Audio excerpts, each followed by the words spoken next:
Correction du QCM, page 81 du cahier de technologie 6e.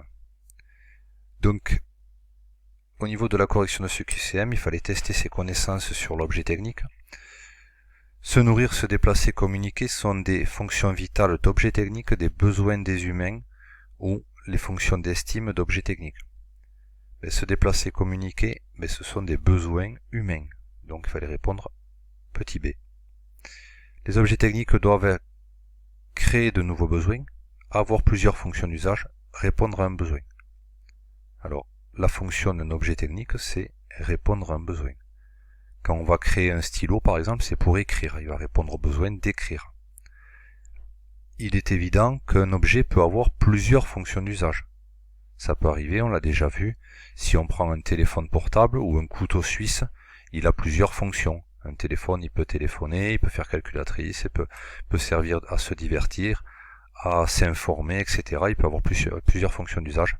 Mais à la base, il a été créé pour répondre à un besoin, c'est communiquer. Une roue de vélo fait un mouvement de rotation. Donc la roue, on l'a déjà vu dans les mouvements, une roue, si on regarde, elle a une trajectoire circulaire, donc elle fait un mouvement de rotation. Un mécanisme d'engrenage dans une montre permet de transformer le mouvement, transmettre le mouvement, produire le mouvement. Un engrenage, c'est fait de deux roues dentées.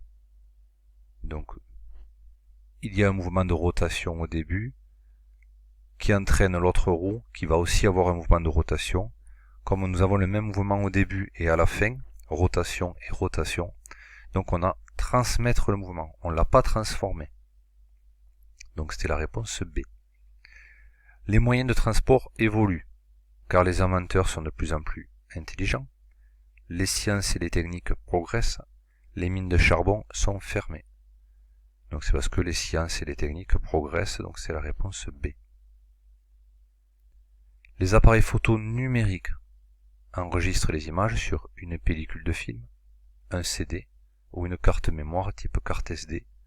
Donc bien sûr, comme c'est des appareils photo numériques, nous l'avons vu, page 78-79, c'est bien une carte mémoire de type carte SD.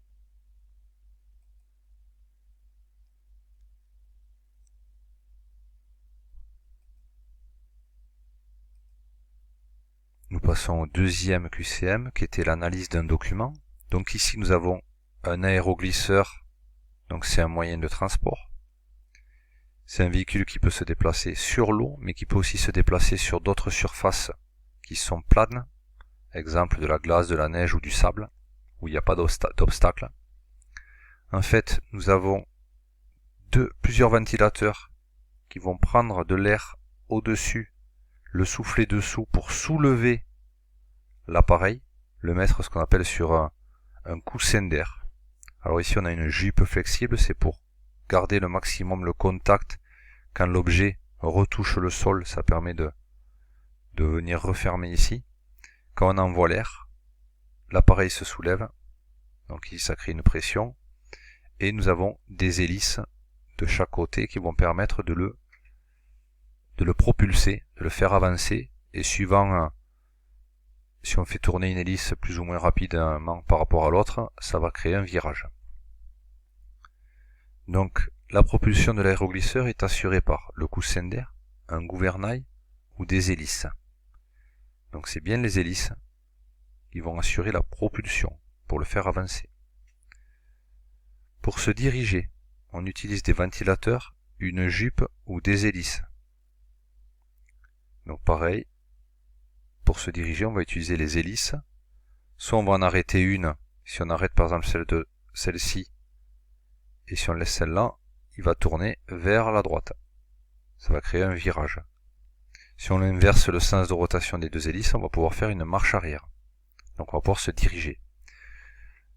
Ce véhicule se déplace au-dessus de l'eau ou du sol pour réduire les forces qui le ralentissent, ne pas percer la jupe, franchir des obstacles importants comme des montagnes.